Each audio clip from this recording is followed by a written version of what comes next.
Jurus kedua dalam menghadapi krisis adalah fokus pada data. Jangan hanya melihat katanya. Wah, katanya sekarang udah susah jualan koper. Aduh, sekarang bisnis udah susah, nggak seperti dulu lagi. Ya memang eranya berubah. Pertanyaannya, kita mau berubah atau enggak? Kalau kita nggak mau berubah, ya siap-siap punah. Mending Bapak Ibu cari kerjaan aja, pensiun jadi pengusaha. Tapi kalau memang mau berubah, fokus pada data. Maksudnya gimana? Klien kami yang King Copper tadi, kalau kita lihat di Google, ya ada Google Trend, saya kasih penelusuran ya, judulnya hijab. Kalau berbisnis hijab di tengah pandemi, kita coba cari ya, dari 2020, wah bisnisnya stabil tuh, agak menurun tapi stabil bisnis hijab. Jadi Bapak Ibu, jika ingin menggunakan data, ingin mencari insight, bisa menggunakan Google Analytics, bisa menggunakan Google Trend, bisa menggunakan banyak aplikasi-aplikasi untuk mencari tren yang ada saat ini.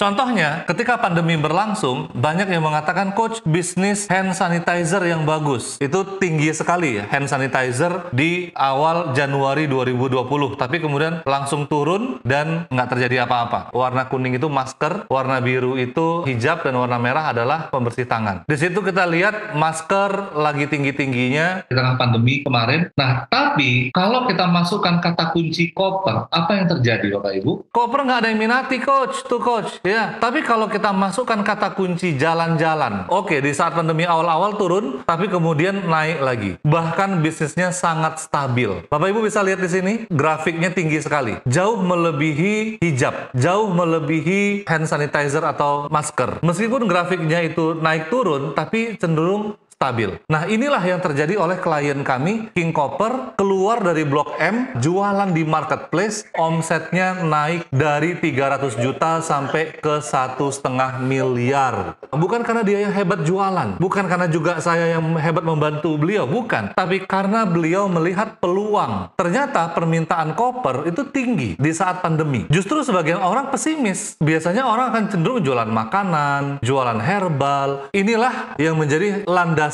bagi Bapak Ibu ketika mau berbisnis. Jadi bukan berdasarkan katanya, tapi berdasarkan faktanya.